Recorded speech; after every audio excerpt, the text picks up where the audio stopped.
to the socially distant sports bar for a 14th time. Mike and Elis are here. How was your week, guys? Okay? Very good. Yeah, mine was very good. I did mention on the Monday that I was extremely fat. This was your motivated week, yeah?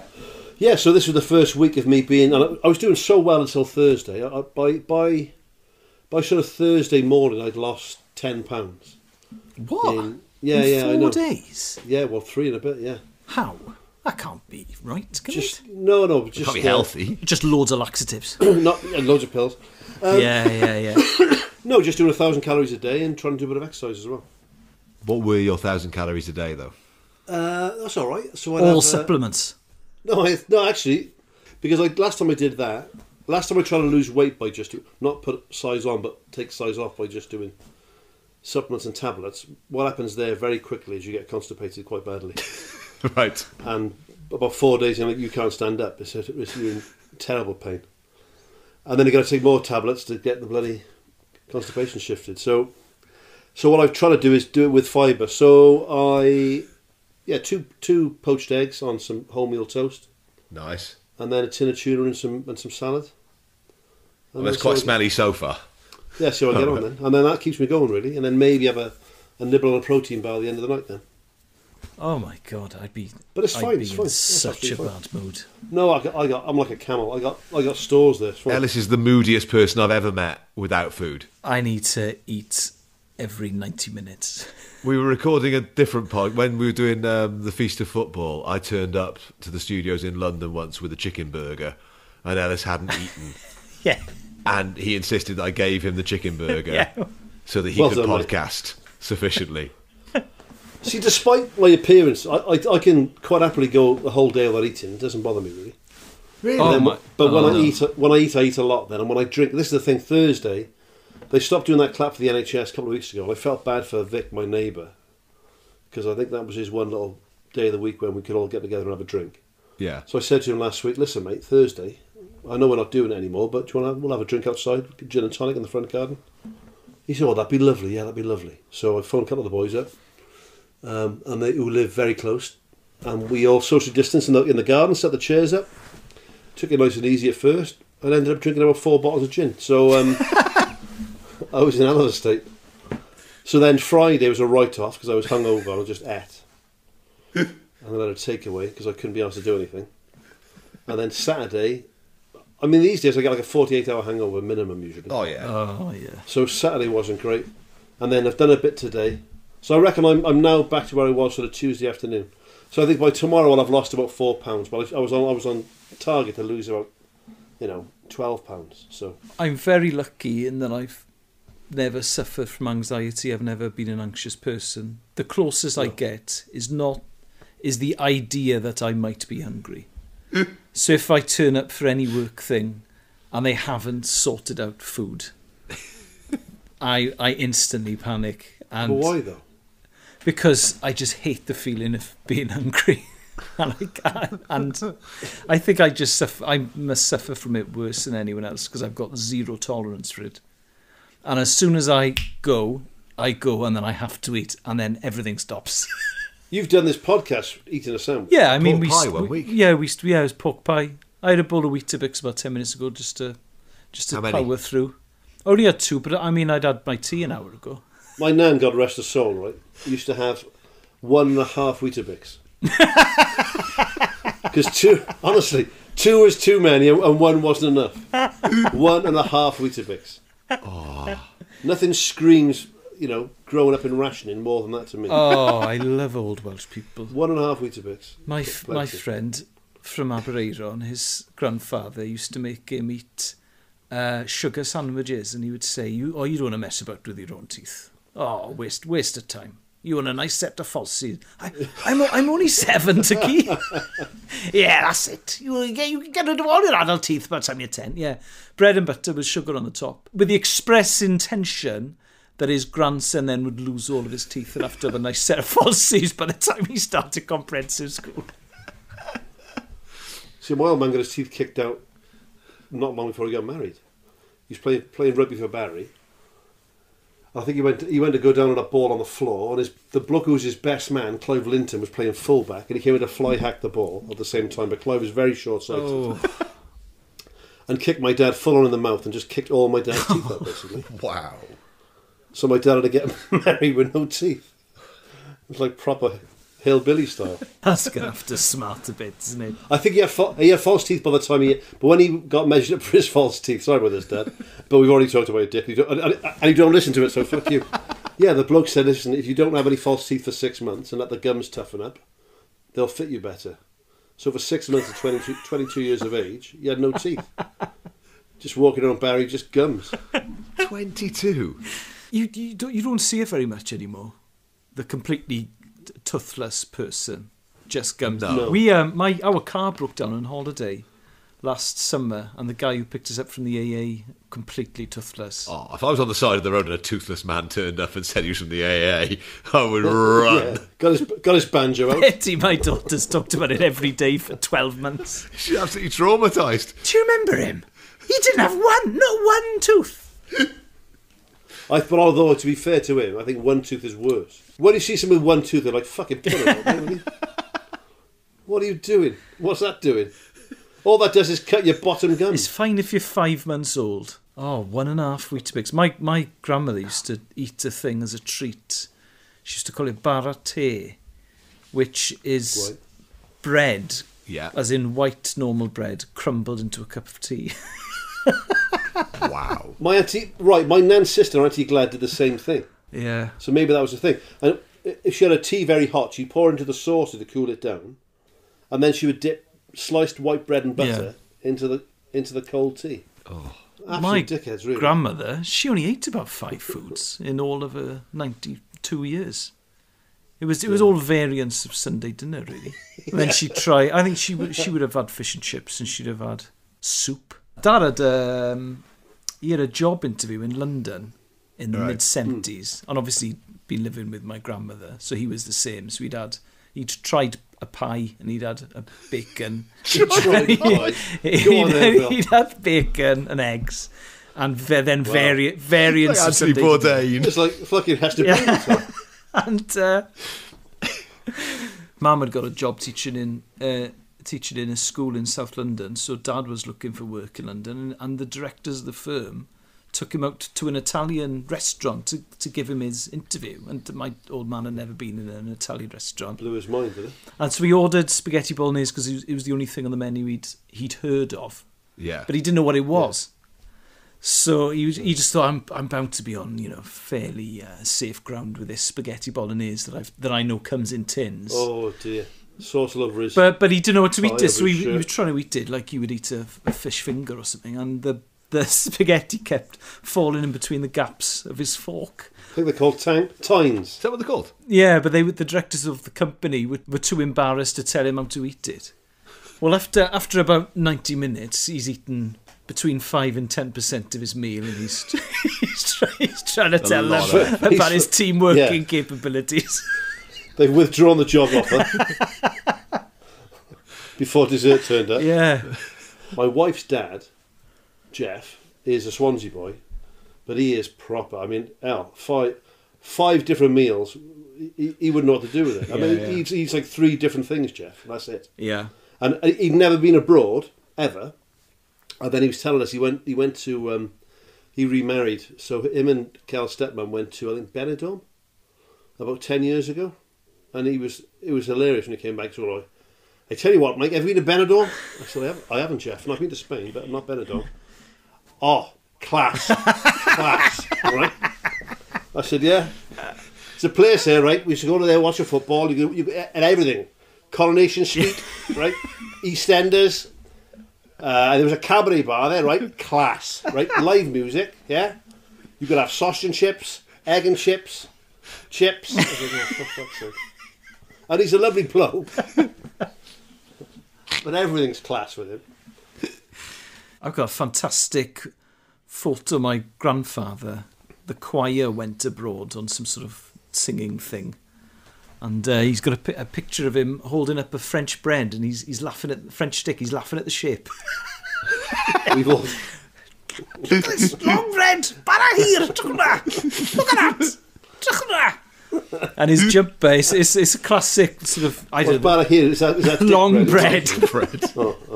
But I would be the mid-80s, I think. But he's Schlong bread. He's got a jumper, 3 feathers, like it's the Welsh rugby team. Yeah. Cor maybe on mynydd mawr underneath it. Yeah. Laughing at the bread. That's the way forward, mate. When you get a bit older, if you're Welsh. I was up in Edinburgh for the rugby. Oh, we mentioned sport. I was up in Edinburgh for the rugby a couple of years ago. Oh, yeah. And all the sort of Cowbridge, I think it was, male voice choir turned up in the Blazers. Yeah. What a crack. Brilliant. That tourist trap that we did, Al. Yeah. So they did a rugby special for that. Wales played South Africa. So my character in the storyline has sort of weaseled his way into the choir. So I got there and I met the bloke, and it's all sort of unscripted anyway. So I met the proper head of the choir. They said, yeah, no problem. He said, come out with us, then you lead us out. He said, the only thing is you've got to leave before the anthem. We'll do like 6 or 7 songs first, and then... So it was weird. I walk out with the choir onto the pitch before the South Africa-Wales game. 50,000 people in there. Yeah. Walk around the pitch with the choir, stand at the halfway line, do a bit of Tom Jones, do a bit of Carol Lan or whatever, on the big screen. Yeah. Because they're filming it for the comedy, but I'm on the big jumbotron in the stadium. And my phone, when I came home, was hilarious. Just all my mates going, fucking hell, Bubs, you're on the big screen. You're on the big... I said, yeah, I know I was in the middle of the pitch, mate. And that's what, Right, so good weeks all round. Not a bad week. Yeah. Not bad stuff. Yeah, fine. I'm good, mate, I'm good. Good, move on. Stop going on about it, Steph. Come on, just chill out. No one's interested. Get to the clips. Oh, I'm all right. I went for a run. Shut up. Boring, man. What's going to happen is right at the end of the record, it'll be up past midnight. And I say, actually, boys, I don't know how to say this, but I won the lottery yesterday, so I'm a multi-millionaire now. Just couldn't get a word in. I've been on the piss for 24 hours. God, that lovely tingly... Because we haven't got proper jobs. Yes. Well, I certainly haven't got a proper job. No. There's something to be said for working your knackers off all week and going out on the piss on a Friday after work. Yeah. Is the best feeling in the world. I used to call it a righteous drink. When you really earned that first pint, Togs on, out you go, bang. Lovely. Football boots. Here comes Bubs. Slipping all over the dance floor because you're studs. Screw-ins as well. Screw-ins. And got mouldies. He's got his mouldies on. Oh, he's not taking it seriously tonight. If he's got his AstroTurf boots on. There's nothing that will compete with that feeling of you're running late in the changing rooms and you've made the tappy noise and you've got to get to the pitch, so you go around the corner too quickly and go in mid-air. What sort of tit back in the 60s thought like ceramic tiles were a good thing to put on like changing room floors? Yes. What are you wearing, lads? Metal studs? And we'll be wet. Yeah, no problem. Ceramic tiles, lads. It's the hardest thing and the slipperiest thing. Yes. I've designed it, the rugby club, to be a bit like a swimming pool.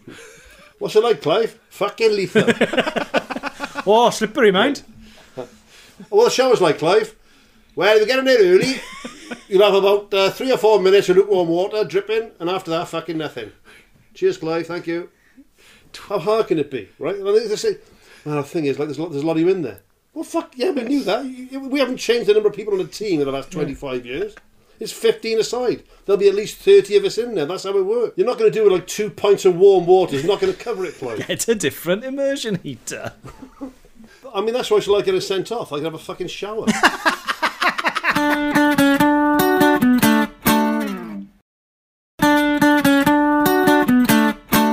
Sport. Yeah, good old bloody sport. Sport, eh? Right. Not interested, if I'm honest. Never been my thing. No. Take it or leave it. I think you sold it on that the other day. In the paper, yeah. Podcast for people who could take or leave it. I think I said this, it's as much about sport as you want it to be. And so far this week, we haven't wanted it to be. We've done food and interior design, really. The joy is when this gets to the edit, the preamble to this will have been about 3 or 4 minutes. Yeah. Where generally we've been talking about stuff that isn't sport for a good 45 minutes. Right, so my first clip. Now, I always say that I'm not a huge football fan. I used to be a big football fan as a kid. And since I've been a dad and my son's been into football, I've become a football fan again. But I'm not going to bullshit that, there wasn't a 20 or 30 year hiatus. But through all that time, the one team I did keep an eye on, because it was my team as a kid, was Liverpool. And for the last sort of 30 years, since the Premier League certainly, it's always been a case of a few times the bridesmaid, but never the bride, right? So when they won that game last week, it was fantastic as a casual Liverpool fan. So for dyed-in-the-wool Liverpool fans, it must have been unbelievable. But the person that I think has made all the difference, and I know we talk about players got across, it's what the players do when they get on the pitch, but who's made all the difference in that team is Jurgen Klopp. So it's not a normal or usual club, it's a special club, and if I had two very, very special clubs with Mainz 05 and Borussia Dortmund, and in this row, it's a perfect next step for me to be now here and, yes, try to help. So that was his first interview, and I just think motivation is absolutely key when you're in professional sport at that level, because all those fellas, those sort of 25 blokes in the Liverpool squad, will all be young lads who are millionaires, right? It's not a financial motivation, that's not really going to work. What you're left with, you've got to try and get lads from all parts of the world these days to buy into an idea and an ethos. If they get pissed off at any point, they could leave, and it's a seller's market, If they can go somewhere else, and if they're scoring goals, they'll go somewhere else and make more money. It's not a big deal. So to keep a squad of players together the way that he's done, and to get players to buy into it the way that he has, I don't know anybody that I've spoken to who doesn't at least like Jurgen Klopp. Yeah. Right. And most people, even the non-Liverpool fans, think he's such a breath of fresh air. But I absolutely love Jurgen Klopp. I know that Liverpool players and fans do. And I think because what comes across every time you hear him talk about football, it's not just Liverpool. He talks about when he played in Germany, and he talks about what he managed in Germany. He loves the game. Yeah. He absolutely loves the game. But I just think he's wonderful. When I saw him interviewed when they won it last week, and he filled up and he got all teary, and I didn't want to use that one because I thought, that's going to be fresh in people's memories. But he had the humility to talk about building on Kenny's legacy and Kenny's legacy. He talks about Graham Souness, and he talks about the greats who've gone before him, So when he came to it, that was his first press conference, that clip. And for him to say that I just want to enjoy football, And he wasn't slagging out his previous clubs, because he's really enjoyed that. He said they were special people, and this is part of his journey. And he likes a pint as well. Does he? Yeah, he starts his days with an espresso and a cigarette. Does he? Yeah. And at the Christmas better and better. Christmas party, the Liverpool Christmas party a couple of years ago, he was going around filling people's glasses, because he was like, it's a Christmas party, boys. You've got to have a drink at a Christmas party. But the thing with Jurgen Klopp, obviously there are dyed-in-the-wool United, Chelsea, Arsenal, Everton and Man City fans who hate him. But I think, to be honest, they're in a minority. I know United fans who grudgingly admit that he's so charismatic. Oh, yeah. And he's such fun. And Ferguson, I really disliked United as a kid growing up. Yeah. But I grudgingly admired Alex Ferguson, because you've got to be stupid not to, winning the treble. And he created 3 brilliant teams, really, which is an amazing achievement. In terms of the top 6, I'm neutral in this. He's just such a compelling, engaging bloke. Yeah. And I love the football his team plays. And I love the way he manages players. The players are obsessed by him and love him. You can see when they come on, like when they bring subs on and off or after a game. Yeah. It's like watching a father and his kids. Yeah, absolutely. He's made brilliant players exceptional. And the rest, he's improved them all. Well, Milner and Henderson. I was just going to say Milner then, right? What he's done with Milner is remarkable. I'm not saying Milner's not a good player, but with the really good coaches in any sport, right? I'm a big Vince Lombardi fan, and you read on about Ferguson there. Ferguson talks about Lombardi in his books as well, right? It's really about mining the ore of. There's a quote that John Facenda we talked about in the first or second podcast, and he said they're talking about a player called Pat Fisher who's a small bloke, played cornerback for the Redskins. Like when I say small, like 5'6", 11 stone, playing in the NFL. And they said that opponents had a begrudging respect for him because they realised that no one had mined the ore of their talent so completely. And I love that phrase, right? I think the good managers, they'll see that potential and they'll take every bit of potential out of it. I think that's what Ronaldo, the Cristiano Ronaldo, has done. You couldn't eke anything else out of him. I think there was more to come from Maradona. There was more to come from Gascoigne and George Best, because Best was a drinker, Maradona, had a cocaine problem, and Gaza, all sorts of personal issues, and obviously bad injuries. But Ronaldo, when he retires, there's nothing else he could have done. We interviewed James Collins on Feast of Football. Yeah. And he played in the semi-final against Portugal. And Ronaldo physically is a freak. Coleman said, the one thing I don't know how to defend against is the fact that he can jump his height. And when the cross came in, Collins thought, oh, well, that's far too high, that's deep, that's gone out to touch. And he turned around and he said he could see Ronaldo's ankles by James Chester's shoulders. He thought, fucking hell. And 1-0. But, physically, I think Kevin Keegan is probably a good example. I would say Dalglish was a better player than Keegan, but Keegan got everything out of him. Everything there was to get, he got it. I like to see the frailties in people. I like my heroes to be a bit flawed and a bit damaged usually, right? So I think I can relate to that a little bit more. But there's a certain sort of sports fan that takes umbrage at the fact that people don't live up to their potential. Oh, right? I'm that person, definitely. Like my grandfather had no time for George Best because he thought George Best could have been a lot better than he was, even though he was brilliant. Well, what George Best will say is, people say this to me all the time. Strangers will come up to me in the street and say this to my face. And yet, I retired at 27, and I'm the third highest goal scorer in the history of Man United Football Club, and I wasn't even a striker. So, what else do you want me to do? But, having interviewed a lot of footballers now in my time, I've realised that I think before I met them, I assumed that footballers were these robots who could put their personal lives to one side, and at 3 p.m. on a Saturday, when kick-off comes, all of the personal stuff had gone, and also they could do the same in training. So they always trained at 100% and then they played at 100%. And if they couldn't, then that was some sort of moral weakness. And I've realised now that's completely absurd. If someone's life is crumbling around them, it's going to be crumbling around them at 3 o'clock on a Saturday.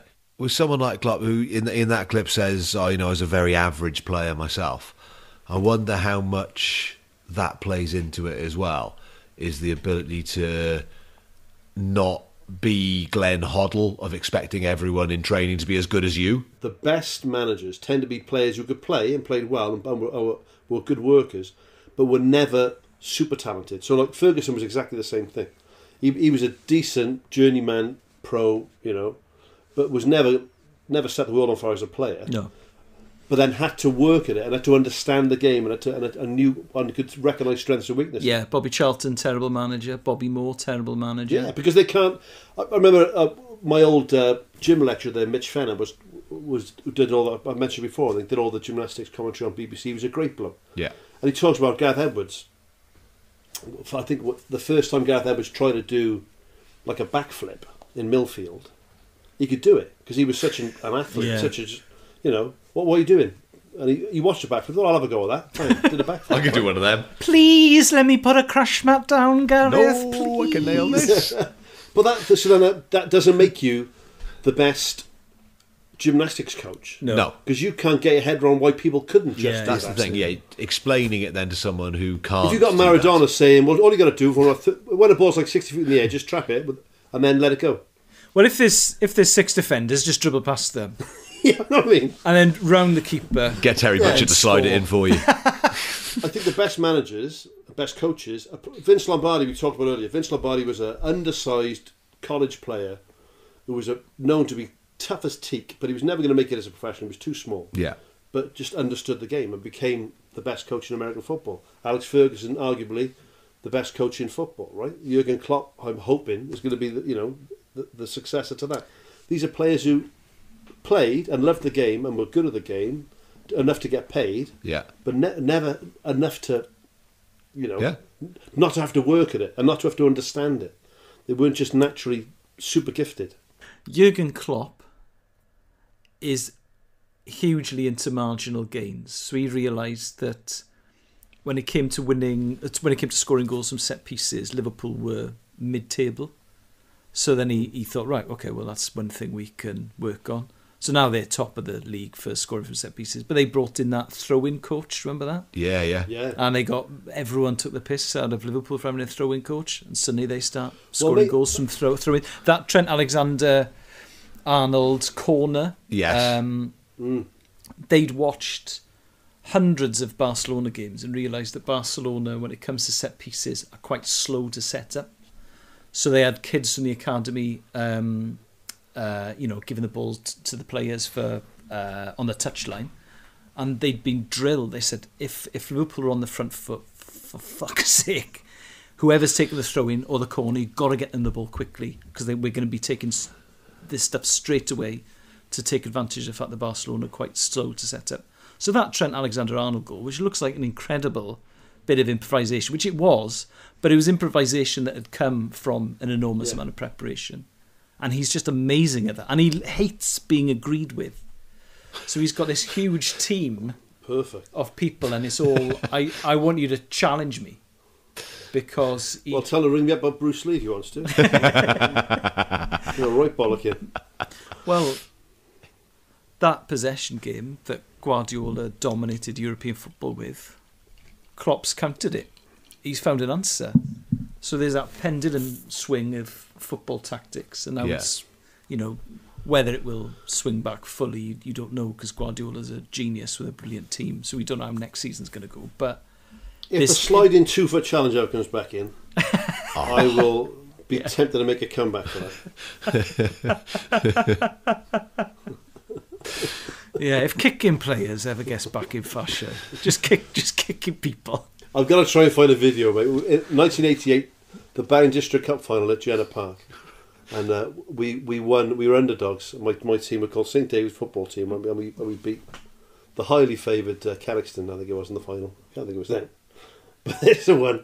They had a kid there who was a really good footballer. It was just Tommy and Knots. And they paid to have this thing videoed. This is the early days, like VHS, right? They paid like £100 for some tool to come down and video the game from, right? And Paul Woolacott, his name was right in front of the camera at the ball. I went to go and sort of shadow him. He just did this little pirouette move, made me look like a right prick. So I kick him in the knee, right? But I kicked him so hard, he landed on his shoulder. He sort of went up in the air, right? Landed on his shoulder. And all I could hear was referee going, 5, word please, right? We had a kick on Craig Thomas going, Bubs, cool it. These days, you could blag a referee in those days. I sort of went up there, give the referee a little pat on the arse, even though I was only 16. I said, what's up, ref? He's like, yeah, just keep it cool now, okay? I said, yeah, no problem, sorry. I've seen the video, and it's one of the funniest things I've seen, certainly since the turn of the millennium. And when I look great in football shorts, me as well. And when 1988 football shorts, really short blue silk football shorts. And when Gaza ruined his knee in the 91 FA Cup final, when he ruins his knee with that wild challenge on Gary Charles, I think. Oh yeah. And is out of the game for an awfully long time. Almost scuppers his move to Lazio. In the first minute, Gaza had kicked a Spurs player, a Forest player, in the chest. Yeah. And Roger Milford, the referee, said, "Hey, cool it, no Gaza. Come on, chill out. Chill. I know it's a big day for all of us. Because it's a cup final. No, steady on. No."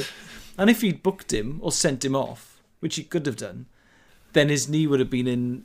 He wouldn't have destroyed his anterior cruciate ligament, and his career might have panned out in a very different way. So what you needed, Bubs, you needed that referee to send you off, and you could have followed a different path. It was weird because that was one of the first. I think our linesman had one leg. I think it was the first one-legged linesman. So was he like an Oscar Pistorius on blades? It's the 80s, mate. There were no carbon fibre blades. He was more like a sort of Long John Silver in shorts, to be honest. It was the 80s, for fuck's sake. Jenner Park. But then again, he didn't shoot his wife, so...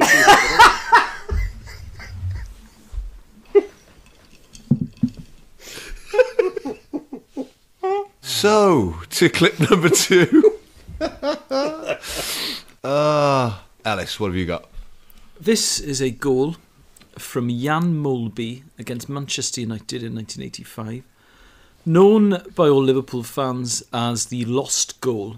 And it's a goal that's it's achieved cult status amongst Liverpool supporters. So here we are.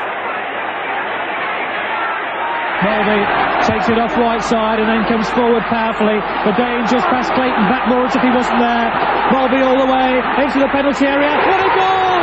Jan Molby with a 40-yard burst. An absolutely unstoppable shot. He went past 3 players. Now the incredible thing with this goal is that when it was scored, unthinkable nowadays, bearing in mind that football is such a huge part of British television, but there wasn't any football at all that was accessible to the viewing public. So if you weren't at the ground, you didn't get to see the games. So for 4 months, the sport was off our screens. Was there highlights though? Nothing was. There was a dispute. So the Football League had turned down an offer of £19 million to cover football. Now, right. I've written this down because those statistics, by modern standards, are absolutely extraordinary, right? So rights to show the Premier League between 2019 and 2022 sold for 4.46 billion. Yeah. Right, the last deal was 5.14 billion, but there are 7 packages and only 5 have been sold, so the other 2 are still being negotiated. So Sky are showing 128 games and it's £9.3 million a game, and the last deal was £10.8 million per game. Whoa. So when you think that in the post-Premier League era, what football has done, say for Rupert Murdoch, he built Sky almost entirely on the fact that they were able to show live football. Now in 1985, the Football League rejected an offer of £19 million over 4 years, which is 58 million quid in today's money. In the December, after football had been off our screens for 4 months, they accepted £1.3 million for 9 First Division games. Right, so this goal, this Jan Molby goal, it came slap bang in the middle of the blackout. So there's no football at all on telly at all. So who filmed this then?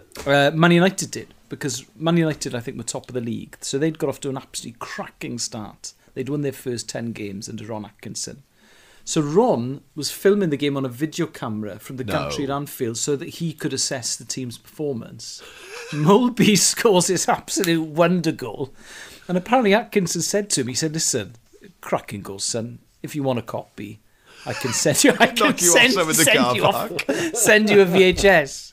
I'll take the tape with you. So Molby was the only person with a copy for years on an old VHS in his house. Yeah. It's such a terrible copy. I mean, that's like my cousin's wedding. It was the same year. To the extent that Liverpool fans recreated it on Pro Evo. So there's a version on YouTube that predates the actual goal, if you know what I mean. In that the goal was put up a couple of years ago. Yeah. But they tried, based on people's memories, because there were 41,000 at Anfield that night. You base it on a football fan's memory. He's getting the ball, earlier than Giggs gets the ball against Arsenal. So Molby, for a long time, was quite conflicted about whether he should put it on YouTube. Because he was still getting people coming up to him, putting their arms around him, going, oh, that was there that night, lads. What a fucking goal you scored, mate. Fucking hell, you must have still passed, 12, 14 players, a couple of them twice. Do you remember that? And then he knocked out Norman Whiteside, and then he still scored fucking great, fucking well in, lads, well in. So this goal was talked about, because if you weren't at the ground, you didn't get to see it. And obviously it is it's a belter. Let's not beat around the bush. It's a cracking goal from a wonderful player. Yeah. But the mythology was because there was no football on our screens at all. So in 1985, when you think about how much of a low point English football was at in general. There's a game in the NFL called the Heidi game. Okay. And it was a really close game. And then, because in those days, the NFL didn't have, like football, didn't have the sway that it had now with TV companies, they scheduled Heidi, the film, to start at like 9 o'clock, right? It's a belter. And this game had, I think, gone into overtime. So rather than show the end of the game, they just put Heidi on, right? So then they thought the game was over, and then there was this massive sort of I think it was 2 scores fairly quickly. And then someone at the network went, oh shit, we've got to go back. We've got to go back. So then they then go back to the football, right? Miss like the best bit of Heidi, right? And just pissed everybody off. All the Heidi fans and all the football fans.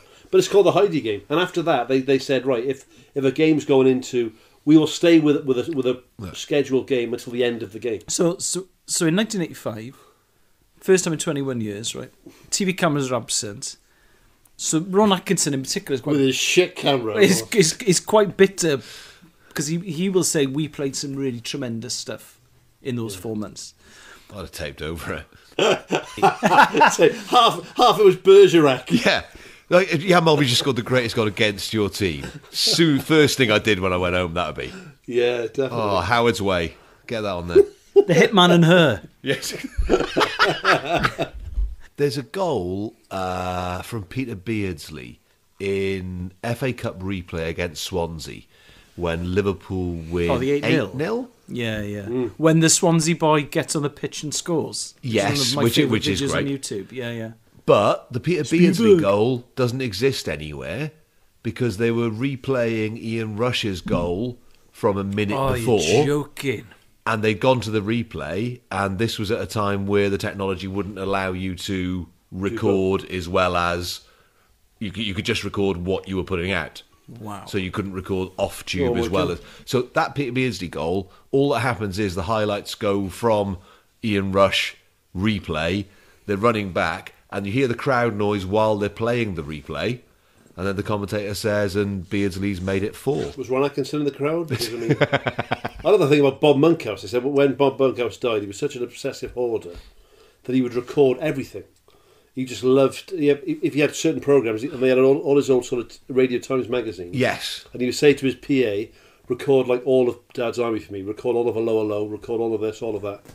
And in his house, in Bob Monkhouse's house, there's this an outbuilding that is just a vast collection of VHS tapes. So when they deleted and taped over loads of, because obviously tape was expensive back in the day with BBC back in the day, all the old Hancocks and all those things got... Yeah, Beyond the Fringe, all the early Peter Cook stuff, that's gone. The only copies in existence were in like Bob Monkhouse's video library.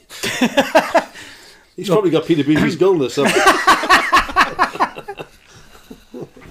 But they used to want to have space. They had an archive of old gramophone stuff from the radio days as well. And if it hadn't been called... Jerusalem, Jerusalem... all that sort of stuff. If something hadn't been called up from the gramophone library for a certain number of years, it would go on the list to be deleted. Imagine that. So Marconi's first recording gone. Yeah, no one's wanted it for a while. Bin it. Gary, stick it in the bin. There's a lot of speeches here by a W. Churchill. No one's seen... Get rid of him. No one wants to put him in. So I phoned them up to get Tommy Farr against Joe Louis. Oh, please don't. Oh, wicked, please don't. Because please don't tell I me was this. making a documentary about Welsh boxing, and that was the I'm gonna be first sick. ever transatlantic... Gonna be sick. It was the first ever transatlantic broadcast as well. Live. Shut up. They haven't 100%. deleted that. No. The guy goes, hang on a minute, and then he goes to the shelf, comes back and he goes, oh, it's not on the shelf, mate. It's probably in the pile to be deleted. Oh, and my God. Goes out the back. Me. And literally, if I hadn't have asked for it, 2 days later, that was being smashed up. No way. Yeah. They smashed them up. Tip of the hat to you. Just pure chance, pure luck, not claiming any what else credit is on for that it at all. pile? My grandmother was coming round for Sunday dinner because it's the only food she'd eat. I think I just bought a book on Welsh boxing or something, and I said, I was reading about Tommy Farr. I was talking about him with Dad. Yeah. And Monkey said, I met him once. I said, you've met Tommy Farr? She went, yes. And I said, what do you mean you met Tommy Farr? Joe Lewis? The boxer Tommy Farr? She went, yes. I've met Tommy Farr. You'd call her Tommy Farr? I said, what do you mean, when? And apparently, my auntie Sally lived quite near him, and she said, I'd love to go and see Joyce at Croissants, but I haven't got a car. And Tommy Farr bought a car, and he said, I'll run you down. He drove her down. Drove down to Croissants. She went in, had a cup of tea, stayed in the... I'm assuming he came in as well. Then he drove her back. And then I wanted to ask more, and Mum kept saying, don't dwell on it. Don't want to talk at the dinner table.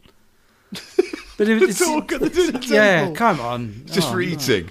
You might overcook carrots. We're eating dinner. Come on. I mean, I've mushed cauliflower. Come on, I boiled these carrots for 55 minutes for good reason. Salty water. Do you want orange salt or green salt? My nan's fucking carrots. Jesus Christ. Sorry, Nan.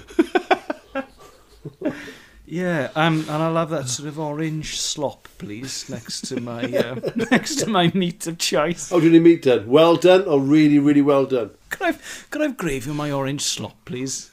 Yeah. Which I think was Swede, I suppose. Yeah. Why didn't everyone have rickets in the 70s and the 60s? Yeah. Well, it's like, the more you cook a vegetable, the less vitamins are in it. Yeah. My nan must have had no vitamins in it for years. When did you start cooking his carrots? Or last night? What day is it today? How long have the carrots been on, Nan? Yeah. Is it Thursday? Yeah. I love to sort of suck my Sunday dinner. Just eat it through a straw. Most of it through a straw until you get to the meat, where you need half an hour of chewing like a bulldog. Yeah. Fucking 9 pints of squat. Pass me the drill, will you? Where's your sister, Mike? She's died of a salt poisoning. She's all right. Some of the shit we used to put up with. My nan on Christmas Day would do Christmas puddings, right? Would put coins in it. You remember the old coins? How fucking dangerous was that? Yeah. I'm a dad. I wouldn't dream of it. You imagine like a 4-year-old kid with 5p in it. Yeah, there's got like pennies in it. Oh. Do you know what? It can't be the case anymore. But for years, the biggest cause of injuries on Christmas Day was men putting jumpers on. No, putting their jumpers on, but with fags in their mouths.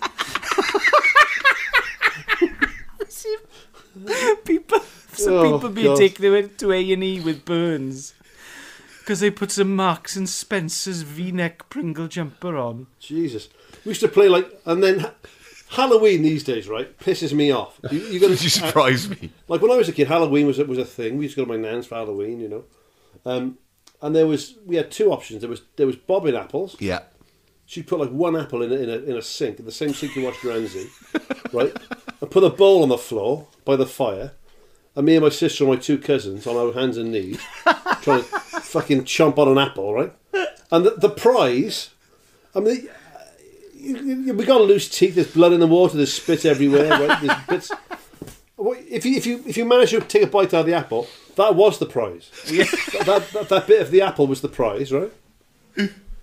So we played bobbing apples first, and then the other game was like the extreme sports version, was called swinging apples, right? And she would hang a different apple, to be fair to her, right, on a piece of string from the pantry fucking roof, and swing this apple, and try to bite a swinging apple. What? My dad lost his teeth in rugby. I lost mine playing swinging apple. Jan Mulvey, good player. Good lad. Good lad. I love Jan Mulvey.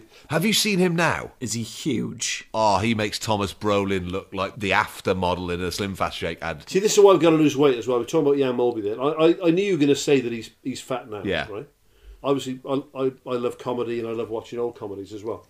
But if I watch an old comedy or an old film, yeah, I can tell you, before I go on IMDb or before I go on Wikipedia, I'll know which of those are dead, right? Because you'll just go, he's a bit fat, he'll be dead now. Even though he would have died in his 60s. Yeah. You know, and it's like 95% accurate. I'll go dead, alive, dead. Doesn't look great for Oliver Hardy, does it? He's dead. Laurel, alive. Yeah. Howard Lloyd, alive. Fatty Arbuckle, dead. Well, little and large. Little, alive. Large, dead. Yeah. Simple as that. So much for me using old references. I've done Harold Lloyd. I've done Fatty Arbuckle. Fatty Arbuckle. Right, for round number one, I've brought a clip that... Fucking hell, are we on round number one? It's nearly midnight. Oh, God. How many other sports podcasts are discussing salty Sunday dinners, though? But you also call dinner tea, which Yeah, my yeah. wife does too. Whoa. I don't. I mean, She calls lunch dinner, which really pisses me off. but they're not lunch ladies, are they? They're dinner ladies. It's a fair. Pack lunch, isn't it? Pack lunch, yeah, good shot. Shit.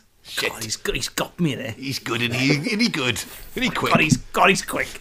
Oh, he's a scholar, though, Mike. He is a scholar. Oh, he's a good scholar, mate. Oh, Fair play to him. Hugely overweight, but my God, what a scholar. It'll be such a loss when he dies. Awful to look at, mind. Oh, terrible. Terrible state on him, mate. Oh, yeah. Ew, he does. What a shape on him. Dude, he hates himself, he does. Never been happy. He's never been happy. Comfort eater, he is, Mike. Yeah. Yeah, he did well, mate. But I mean, you know, tears of a clown and all that. 40 bags of Pom-Bears he'll eat. God, he's got children in the house. He's got young kids, so there's Pom-Bears in the house. 40 bags, easy. And those Barney Bears, sort of chocolate, the cake ones. Yeah, oil. 30 or 40 of them. On an exercise bike, completely pointless. friendly man, though. But he won't be told to.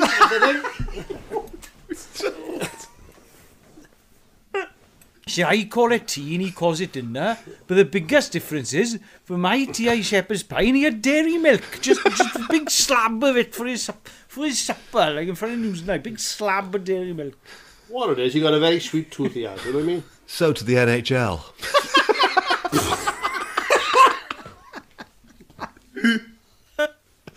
So, in the world of ice hockey, as well as your two squads of players, the NHL has a quirk where they have an alternate netminder goalie in the stadium. So that if your two netminders go down, the game doesn't have to end. Or you don't have to put an outfield player who has no experience of a puck wheeling its way towards your head incredibly fast. So this was sent to us on our Instagram by someone who knows who they are.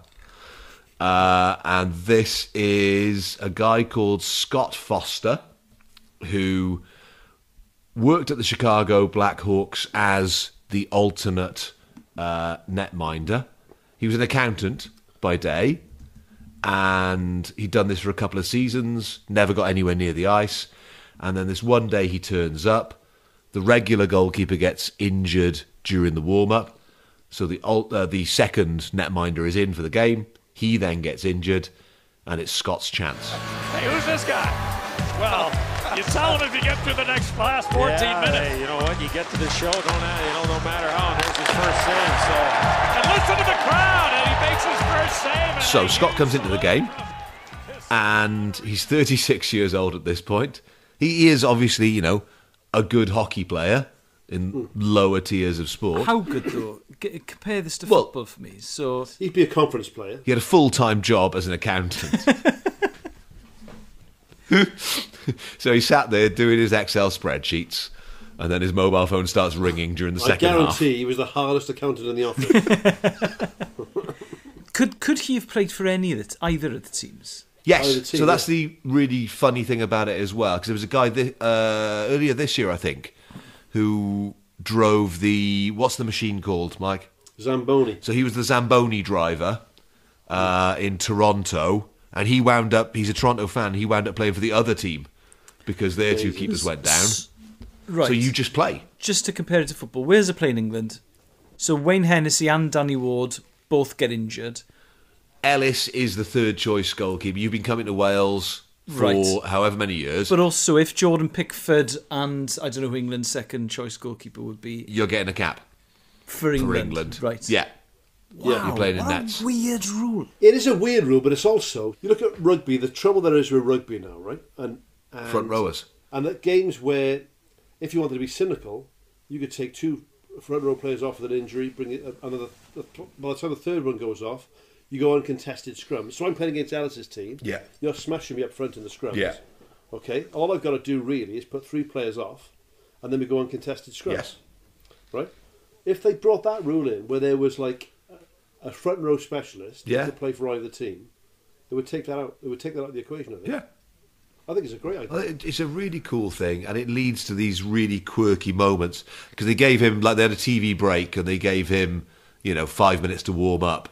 So his team are hammering shots at him, and he lets in almost every single one of them, to the point where they just went, do you want to leave it and just have a go? And he was like, yeah, let's leave it for now. And then he saves 7 shots in a row during the match. Think about hockey goalies. It's such a special position. I mean, you don't realise how limber those blokes are either. Like all those...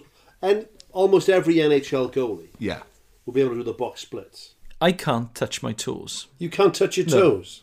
And I've often wondered, how would I... What it's like to touch my toes. How would I even approach touching my toes? But with the splits, I suppose, it's just... Well, you just have to keep trying, mate, and it gets easier. Well, I've been trying since 1989 and never got anyone... I've known you for 12 years. I've never seen you attempt to touch your toes. Well, I'm doing it in private, Mike. Oh, fair play to you. I googled it the other day. If you want to touch your toes, you Googled touching your toes. Yeah, because I'm like probably 12 inches away. How's your life, mate? All right. We've all been in for 14 weeks, but at no point have I thought your body should be like a flip phone. It's often the fact that your back is stiff as much as your hamstrings. If you want to touch your toes, but I mean everything's stiff, so I've not. There's no excuse not going to touch your toes. You absolutely. What with straight legs? Well, yeah, I can touch them just lifting my foot up like that, can't Any prick can touch them with a bend in your legs, can't they? Go on then, let's have a look, Steph. If you can touch your toes. Are you fucking mental? I'll do it right now. It's a podcast. Yeah. Right, okay. I'm touching my big toe right now. And are your knees bent? My knees are not bent, No. Fucking hell. Bloody Mr. Rubber Band. Mr. Elastic.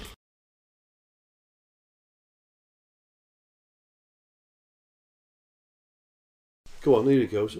Oh, why are you wearing the fucking lofty shorts off? It ain't half hot, man. He's going to fall off a chair. He's still in a chair. No. Look at those shorts. What? Land of hope and glory. What? You got boat shoes on. They're deck shoes. Right. I feel a need to paint a picture with words for the listeners, right? You just trying to touch your toes on the chair so we could see it. Yeah. Right? Yeah. You're wearing a Fred Perry button-down collar long-sleeve shirt. Was Wimbledon on and I missed it today? Right. You've got a pair of shorts on that look like lofty shorts from It Ain't Half Hot, Man. Right, 2 things. I didn't think you'd be able to see my shorts. Do you know how fucking legs work, do you? No. I mean, when I dressed prior to this podcast, I didn't realise I'd be trying to touch my toes on the podcast. We didn't make you, mate. No, you just volunteered. I know, but I thought by then... I don't say, what should we get my dick out now? Then I got my dick out, and you laugh at it. And I say, well... I didn't know I'd have to get that today. I didn't get my dick out today, did I? But you didn't start recording the podcast with your dick out, did you? That's the point I'm trying to make. That? You can't see. I'll have you know, I've done every one of these 14 podcasts with my dick out.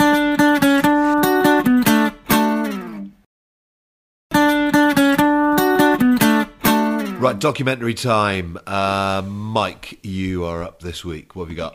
Right, well, as we know, I like American things. So this is one of my favourite players in the NFL back in the day was a man called Lyle Alzado. I mentioned about liking people who are flawed and they they had their issues off the field, which made it more interesting to me. But Alzado was a fabulous football player, and also was the first player that came out and was completely honest about steroid use. If you put in Lyle Alzado, what's the first thing that come up? His life is a cautionary tale on the dangers of steroids. The end of his life is the thing that they seek, the admission to being on roids. You know, the big, massive guy that I was, it was all phony. Lyle Alzado, he was, steroids. That's what he's labeled as. How long were you on steroids? Most of my pro career. Instead of being remembered for all his great accomplishment. The Los Angeles Raiders, the kings of the hill in Super Bowl 18. He got banished because he came out and told the truth. They don't mess around. NFL films do not mess about with documentaries. I could have picked America's game every week. Yeah. And they're all brilliant. And this is the Football Life series they did as well, which is also stunning. And you haven't got to be an American football fan. You haven't got to like American sports. No. If you like human stories, yes, this is fascinating. And so yeah, a man who grew up in a horrible upbringing as a kid, with an abusive dad who was an alcoholic and an ex-boxer, and had to become the toughest kid, in the school, on the street, in the house. And then went through this life, ended up playing for 3 different teams in the NFL, but most famously for the Raiders, which is where they won the Super Bowl. And he tried to make a comeback at 41, I think, at 42 years of age. Was diagnosed fairly quickly with a brain tumour, which killed him very quickly. But he was the first person to come out and say that he was fairly convinced that his tumour was caused by human growth hormone and steroids. So they think in the day, it was before there was sort of synthetic growth hormone. This would have been taken from, European cadavers, I think they mentioned in the documentary. Yeah. So he was convinced that that's what killed him. He was almost a pariah then, because he dared to talk about steroid use in the NFL, which was absolutely rife. I'm not saying every player took it by a long shot, but I mean, it was definitely a lot of it going on. And I think sports don't like to acknowledge that. When Lance Armstrong got done in cycling, it became like he was like the bad man of cycling. Yeah. It wasn't the fact that cycling's been up to his eyeballs in drug use for 150 years. Ben Johnson the same in sprinting. Yeah, exactly the same thing. So I'll say what was quite sad, they got his son there who's filling up and getting quite sad about it. Yeah. Saying that people, if you say Lyle Alzado to me, I think the Raiders. I think this fucking beast of a man. I think of that when he boxed Muhammad Ali. I think of this charismatic bloke. But a lot of people, you say Lyle Alzado, they do 2 things. They go steroids and they go cheat. Yeah. And it really pisses me off, right? Because there's a lot more to it than that. And you got to think that in that sport until the 80s, really, there was no testing. But his highlights reel, where he's kind of every tackle he makes, it's not like he's smashing people over. He's properly tackling them and pulling them down. Do you know what I mean? You think of somebody who's like, he's on steroids and he was a defensive player. You think, okay, he's just going to bang, bang, bang.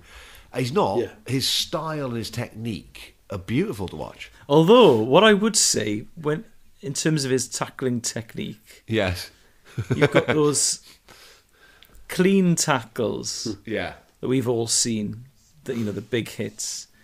He would do that, but then afterwards, there's an extra 10% of sheer aggression where he's brought the man down and then he will often pull him down again and by his shirt. Yes. Where he would go in for afters because he was clearly a very, very aggressive player and a very angry player as well. Watch the doc, but when his sister's there saying, Dad did horrible things to the sister and the brothers and whatever. Yeah.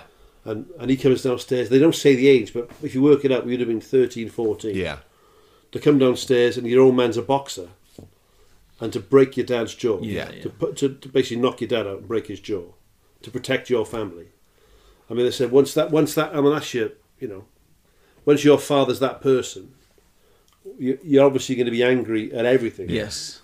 For the rest of your life. I mean, you see a lot with boxers, and he talks about the fact there's a bit there. He did an exhibition fight with Ali, and they said that I think he had 13 fights as an amateur, unbeaten. Alzado.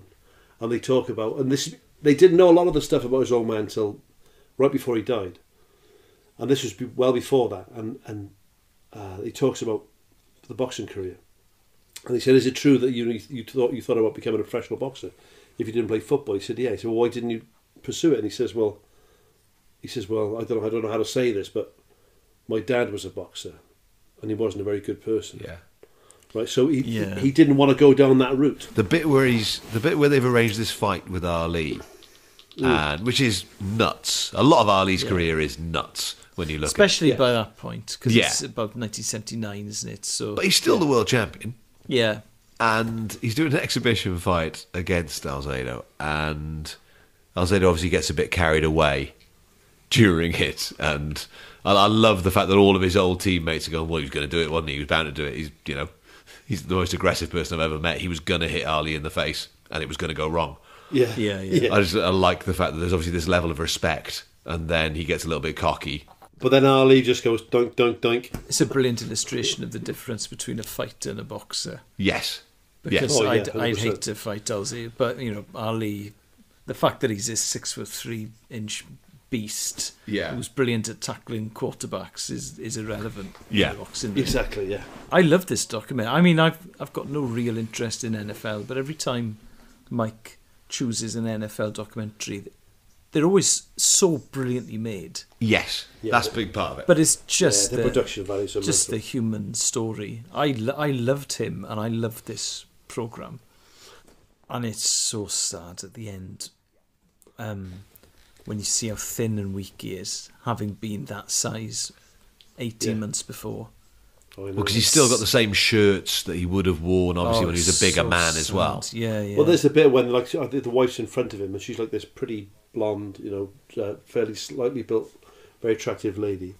But he's got his hand on her shoulder. Yeah. When he's coming down the stairs, you think, fuck The thing I found amazing was he talked about his steroid use. So I think he started his career in about 1969, and he was on steroids from the start, pretty much. And I thought, steroids? And I googled it. They were using steroids, the weightlifters at the 1954 Olympics. Yeah, it was for a long time. It's been they synthesized testosterone in 1935. I used to live with a bloke called John. Right, I won't tell you his last name. So he was a really clever bloke, John, very intelligent man, but a very addictive personality. So whatever he did, he would do to absolute excess all the time. Right? So John got big into bodybuilding because he knew what he was doing with chemistry. He would buy all these ingredients from China and get them sent over, and use our kitchen to make all his steroids. Right, Breaking Bad style. Oh, fucking unbelievable, mate! He made a steroid called Trembolone or Phenoplex, which is the same thing, which is basically fucking all the time. It was like a heifer steroid, basically. But he would take loads of shit. He'd make all these different steroids up to lose fat. Right? He made this thing. I can't remember the name of it now. For fuck's sake, for listeners, don't do this, right? But it was a wood preservative. Oh shit! Right? Oh dear. Started off in the war. In the first war, I think they were making munitions with this chemical. Right. And they worked out the women were dying making it. Right. So the factories were all women. They were dying making it, but their core temperature was increasing after death, which never happens. So whatever this thing is, it's making the body just basically setting fire to the inside of your body. It's going nuts. Good. So it ended up being a wood preservative as well, right? But then bodybuilders in the 60s, all that underground bodybuilding movement, looked into this and said, well, hang on a minute, if it's burning calories all the time and making your metabolism go nuts, this is what we need. This is the perfect fat burner. So they used it as a fat burner. I could win Mr. Wales. Yeah. If you take too much of it, it just keeps going. It'll just eat into your muscles, it eats into your organs, So John has made this shit in the house, right? In my fucking blender. Would ruin my blender, by the way, right? Your NutriBullet's ruined. And then he had like little bits of it in ice cube trays in my freezer. But when you take this shit, you only take it for 3 days, because your body goes nuts for 3 days. It just goes into overdrive, sweating. And it dyes everything yellow. So our kitchen turned yellow, all his clothes turned yellow. Like, he's just pissing yellow sweat for 3 days.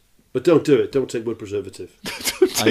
I'm different to that. But in terms of supplements, I will take vitamin D in the winter.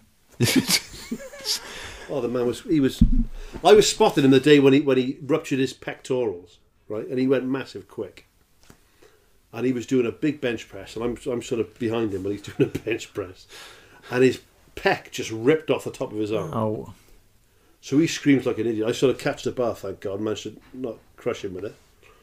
And he went to hospital. And I went to go and see him, obviously, the next day, and his whole arm and chest has gone black. Mr. John, you've tested positive for Cuprinol.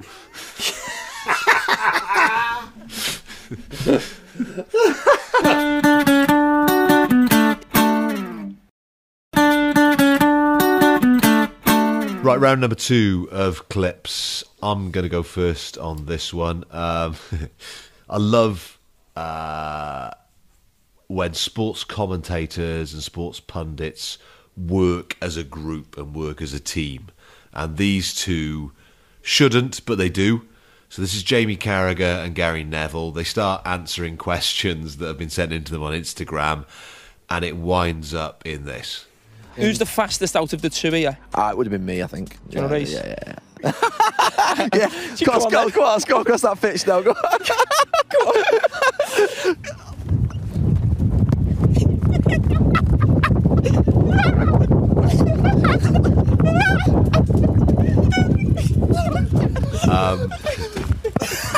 The noises that Gary Neville makes while he is running across the pitch are the most gleeful noises, the most childlike noises, and probably while he was a player, the reasons why I utterly despised everything about Gary and his brother Phil. But I defy you not to watch this and wet yourself laughing. I love those He's two. brilliant. Yes, and there's such a nice relationship. They are fantastic pundits, in my opinion. Yes. And what I really, really like about them is that because they both retired relatively recently, they've really got their finger on the pulse on how football's changed. Carragher retired in 2013, Neville a bit before that. Yeah. So the training football absolutely has changed in the last 7 years since Carragher retired, but they're not.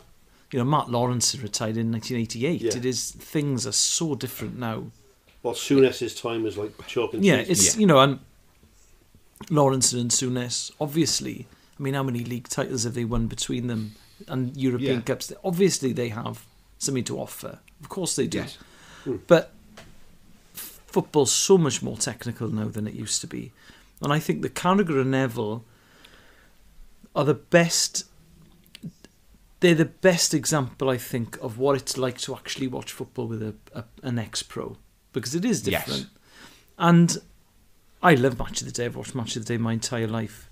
But Monday Night Football with those two has made Match of the Day look quite dated, I think. I agree. I think the way they analysed the game... Gary Neville was a revelation for me when he became a pundit. Yeah. The fact that he had a personality scared the life out of me. He's very honest too, mate, and it's refreshing when you see someone who's synonymous with the club, like Neville with United, right? And obviously he loves United and he's biased towards United in as much as he wants them to do well. It's understandable, right? But they can say, he's quite candid in that. Yeah. Then the recruitment. I mean, he's not uncritical. Yeah. No, not at all. And that is tricky. If you're synonymous with the club and you're critical of them, that makes going back to that club very difficult. And plenty of footballers who've had columns in the local paper and have said, well, I think recruitment's bad, or whatever they've criticised, that has soured relationships all over the Football League for decades. But just the gleeful joy of watching those two run across a pitch. Well, that bit then, that is sports people. Exactly. To an absolute T. Yes. It doesn't matter. If you love sport and you're into sport and you've got a competitive nature, that never goes away. Oh, yeah. Should we have a race? It never goes away.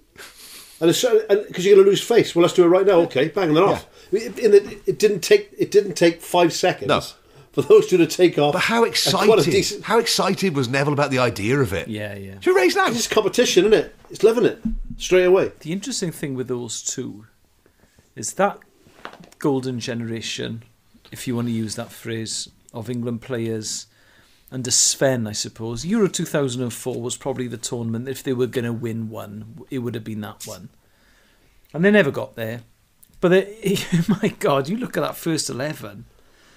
It's bloody hell, that's a good side. But they never really... They were unlucky against Portugal. In that. Yeah. But they never really clicked, that England team, like they probably should have done. In those days, you had 4 teams really who could win the league. You had United... Liverpool would come second or third, but probably weren't quite good enough to win it. Chelsea and Arsenal.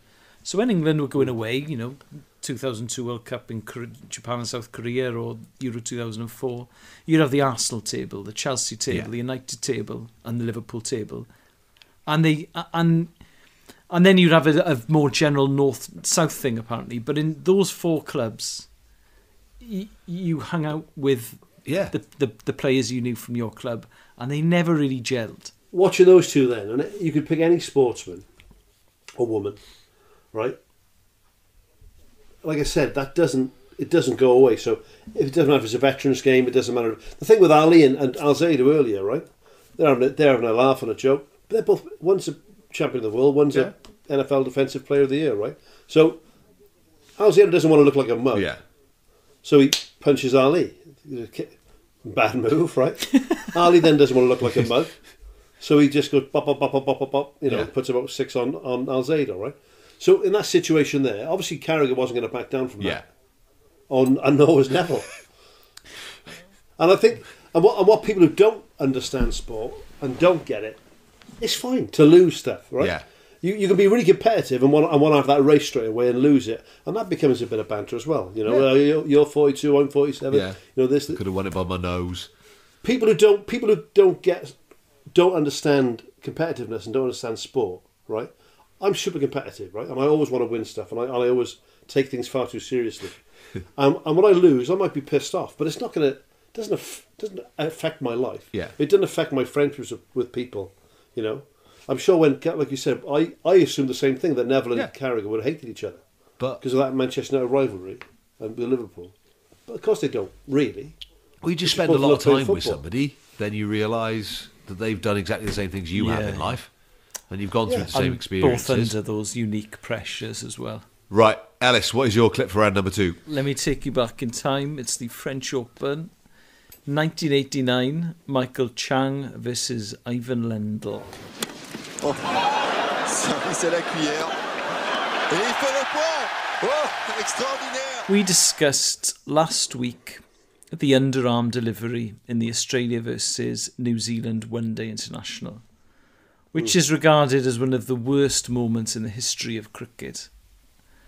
And it reminded me of this. Now, I vividly remember this happening because it was all over the news. So Michael Chang at the time was the youngest Grand Slam winner. He was 17. Should have been doing his A-levels.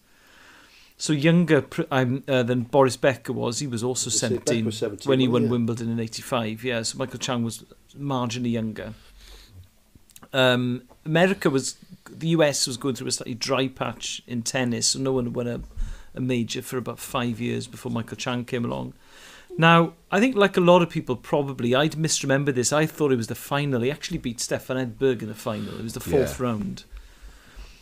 And this underarm serve, which is how little children serve in tennis, it's how I served when I was 7. Completely. That's how I still serve. Yeah, I was going to say that would be my serve. You know, completely bamboozles Ivan Lendl. And the thing with Ivan Lendl as well is he was the world number 1. And I think because he didn't win Wimbledon, it's easy to forget just how brilliant a tennis player he was. He was the best tennis player who just happened not to win Wimbledon. The same way that Jimmy White was a superb snooker player who didn't happen to win the World Championships. So, as a kid who was used to serving underarm in the back garden when I was playing against my sister, I just couldn't understand how a great professional tennis player could be confused or put off by an underarm serve. I thought surely they're the easiest ones because that's the one I'm doing and I'm in year 4. And it had stayed with me for a long time because I just thought it was funny and I thought it was strange and I thought it was cheeky. And it was only when I looked into it a few years ago I realised that Chang was absolutely knackered. He was shattered and he was cramping up. So he was doing anything he could to try and move less. So he's hitted all of these moon balls, they're called, where they're just big, long, loopy sort of lobs, because he wants to stick to his baseline. Between every point, he's stretching. Get his lob on. But between every point, he's stretching. He almost quit at one stage. He almost went up to the umpire and he said, listen, my body's given up the ghost. I just can't carry on. And then he thought to himself, well, if I quit now, the next time it hurts, I'll quit. Yeah, I like that. I like when he said that. And then if I quit after that, then I'll just be a quitter. So I can't quit. I've got to play until I'm crying, and then if I lose, I lose. But I can't throw in the towel myself because it will set such a dangerous precedent. We talked about snooker before, and the first time we see a full size table, you think, "What the hell's this? This is not snooker." My mate is a tennis coach. I think she's out in California now, right? That I was in college with. So she took us out for a little knock around on a tennis court when we were in college. Yeah. Fucking hell! How hard is overarm serve? Yeah. They make you look a piece of piss. As playing tennis against someone who can really play is horrible. Oh, yeah. You just running ragged. Any racket sport with someone who's any good is pointless. Oh, squash especially, yeah. Chang talks about spin, right? Yeah. It's the mastery of the ball those people got that you don't understand. It's not the mechanics of A to B, right? It's what they're making the ball do. Yes. Like, I used to take kids to table tennis lessons when I worked with some, like, they call alternative curriculum kids, right? So I used to take them out twice a week in the minibus, bit of golf, bit of table tennis. I loved it, right? When you get there with a table tennis pro and try to hit a table tennis ball, just back to them. And they'll tell you that you're not going to do it because the ball's going to fly off to the right when you hit it. You won't do it this time, it's just going to fly off to the left. Yeah. And you think, what are you talking about? So they told you what they're going to do and where you're going to hit the ball, and then you do exactly that, right? So it's not just that he does an underarm serve like I would do one up the car park. If you watch it, it's the spin he puts on the ball. Yeah. Michael Chang drew an underarm serve and me drew an underarm serve are not the same thing. But also in the same way that it must be tremendously demoralising to not be able to score against an accountant when you're a top-level ice hockey player. It must be so demoralising. Someone pinging in an underarm serve. Yeah, you must think, oh, for fuck's sake. Do it, racket sports against people who can play. I've only ever played squash. They're no fun. I've only ever played squash once against Dad on holiday.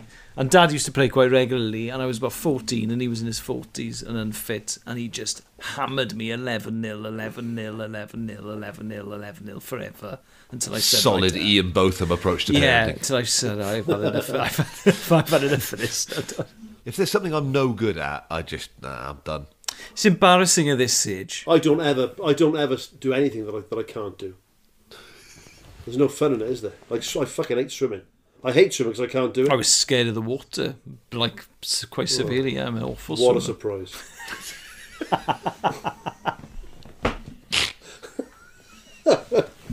You absolute fan. I'll tell you why. First swimming lesson, Haverford swimming pool, 1985. Right then, boys. Hold on to the bars and kick, please. And I said, so we all held onto the bars and kicked. Right there, boys, faces under the water, head under the water, kick. And I said, I'm not really comfortable putting my head under the water. Come on, head under the water. So what he did, he stepped on my head and forced my face into the water with his foot. What? Yeah. Whoa. 1985. So obviously I became very upset because I thought I was drowning.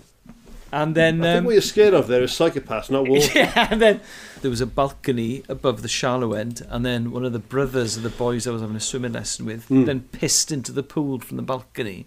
So I'm being pissed on in tears, and I thought, fuck this. Mate, I think swimming is shit. You're conflating various things is what you're doing. I mean, your fear of water appears to be a fear of being trodden on and pissed on. They're not the same. But what it meant was I never learned to swim adequately. No. So I'm a very, very bad swimmer because so as you're a massively kid... into water sports. I now live in Hamburg and get pissed on every day. Yeah. I mean, spending my 20s in Amsterdam was absolutely brilliant. But if you want to delve into my psyche then, because I didn't have swimming lessons, and in year, what would that have been, year 3, when you're about 7... Yeah. We had to have swimming lessons with the school, and all the other kids were able to swim and I wasn't, and then obviously I found that very embarrassing. So I mean, I used to vomit with fear before swimming lessons. Oh, fuck you, Al.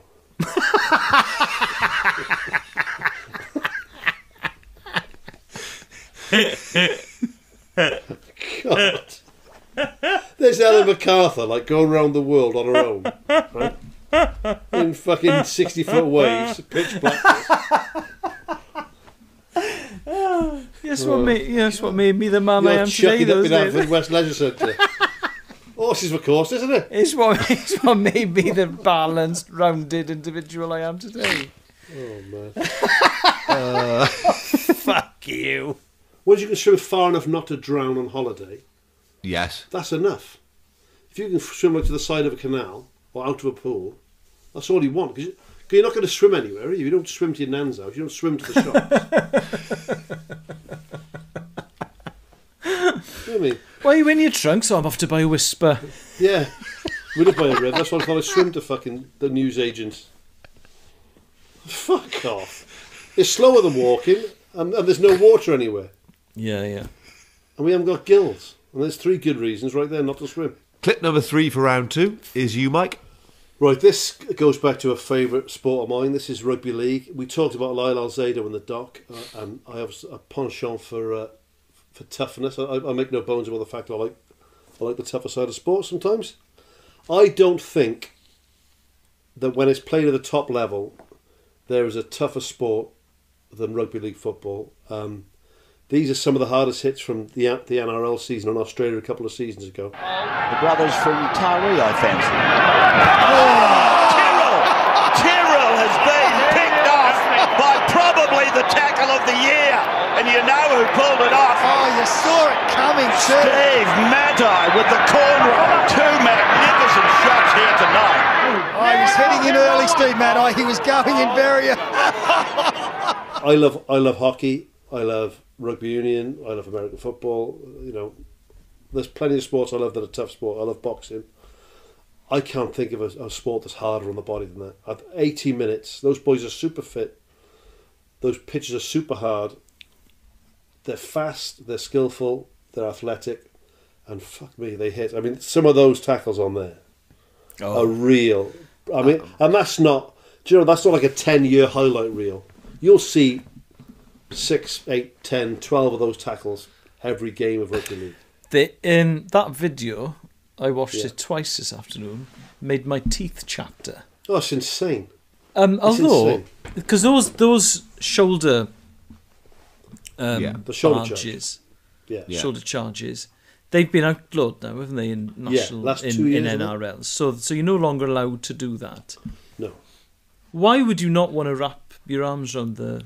Because it really fucking hurts if you do it that way. Yeah. If you do a proper, if you get a shoulder charge properly, it's a knockout blow. It's a much harder way of hitting somebody. I mean, I watched it. I couldn't believe what I was seeing. What I like about it is I'm like you. I do like the violence of it. I also like the combination of overstated and understated reaction from the commentators. Yeah. Of lovely shot, or a laugh. They'll giggle. Yeah. The initial reaction is what my reaction is of oof, and then just utter hilarity at the fact that someone's been smashed. Is it more brutal than NFL? Well, this is interesting. I was thinking about the Alzado thing. There's if you want to see a really vicious Twitter debate, right? Talk about one or the other, and just go through the thread, or look at a YouTube clip of NFL or rugby league, and then read the thread underneath. And it becomes this argument of rugby versus football, right? All the time. Usually there was that punter the other day. Usually by tossbacks who played neither. Oh, that fucking knob was a punter. Yes, there's a punter who put up a tweet saying, I should get involved in rugby, I dominate it, or something along those lines. Oh, they're saying, mate, you don't dominate football, you're a punter, you're a laughing stock of your own sport. So please do everyone a favour. Is there any crossover between rugby league and American football? Well, Jared Hayne played a little bit for the 49ers a couple of seasons ago. He's Australian international. There've been a few AFL lads who've gone over there and played as punters more often than not. Valentine Holmes almost made it with the Jets to their practice squad. You've got to realise how few people who play football all through their childhood and all through university make the NFL. Well, since they brought in that international players pathway programme that Christian Wade, the English rugby union player, is on. Yeah.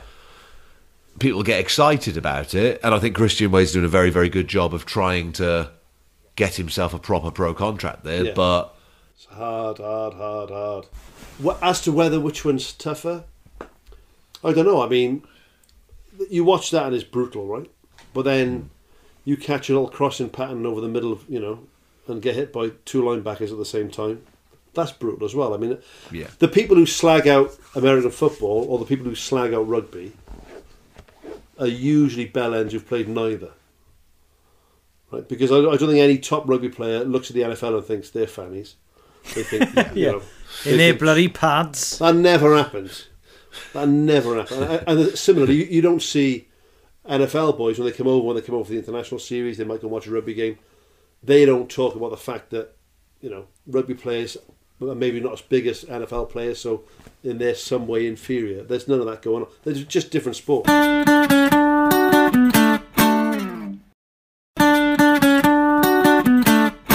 Let's go to the books.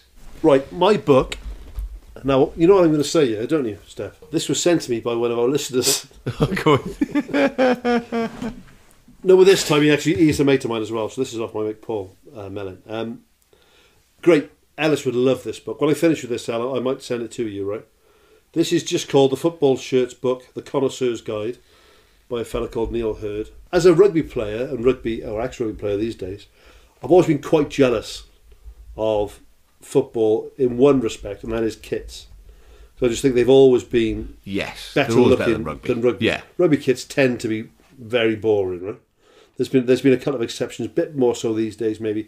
I think some football kits are things of beauty, they really are. Yeah. So yeah, this book, if you like football jerseys, you will absolutely love this book.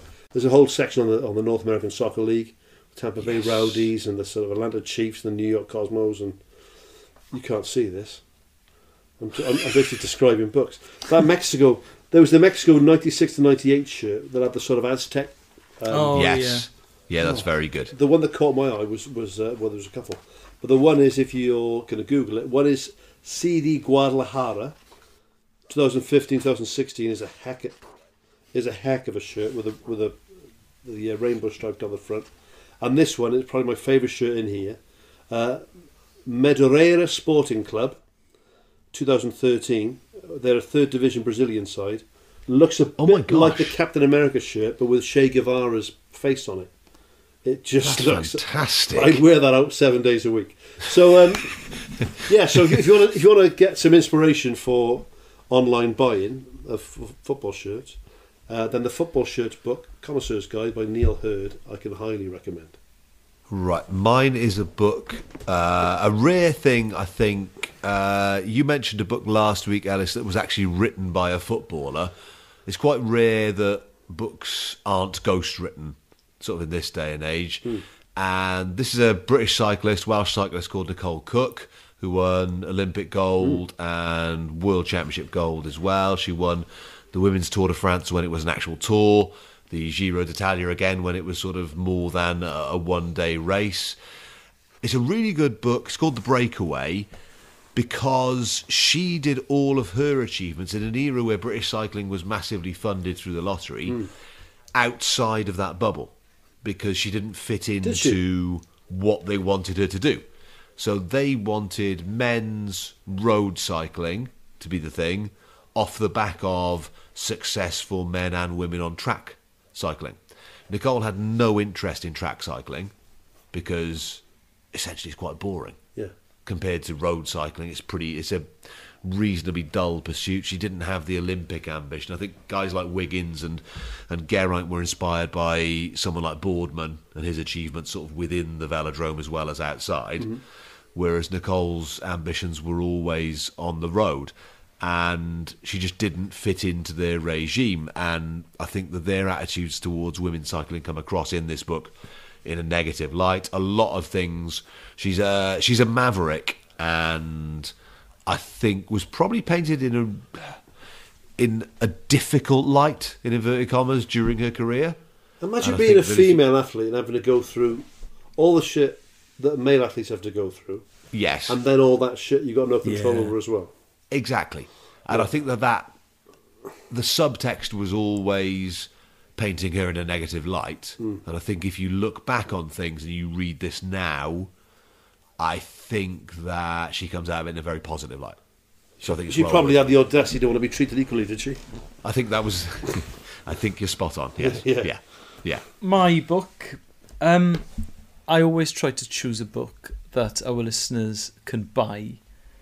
This isn't the case. I was given this after a gig, actually, as a gift. It's the Topical Times football book, published in 1959. And I don't know if you've seen those Charles Buchan's football monthlies from the 50s and 60s. It's a bit like that. It's beautifully made. Obviously not. But it's all colour. And it's an annual I think, for children. But you see how dumbed down culture has been. So there's jokes in it. The cracks we never hear from the terracing.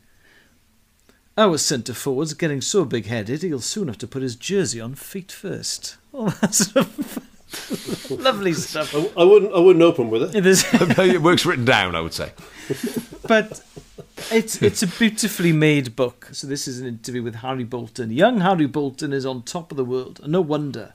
Harry enjoys perfect health. He loves his job, and he earns over £20 a week at it.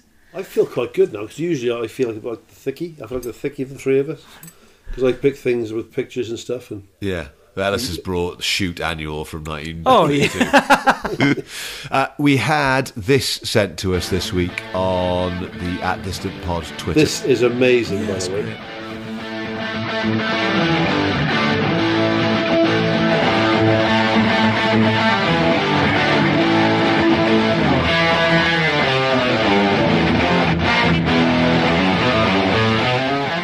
This is a guy called Rhyd Lewis. So thank you, Rhyd. Really appreciate this. @DistantPod is where you can find us on all the social mediums, whatever. And Rhyd is taking the time out to do this. The other listeners said they listened to that, then immediately binned their guitar. It sounds amazing, but he's put his own little flourishes in it as well. Yeah. Oh, the bit where it goes up. Up the fretboard. Yes. Yeah, it's great. That's phenomenal, that is. It's really good. Right, DistantPod is where you can find us on Instagram, Facebook and Twitter. If you want to watch Mike's documentary or any of the clips we talked about during the show, YouTube/The Socially Distant Sports Bar is where you need to go for that. And if you want your 8 free beers, they're still available at beer52.com/distant. We will meet up again this time next week, gentlemen. Enjoy your week. Yes, you too. Yeah, cheers, Steph. Cheers. Yeah, cheers, boys.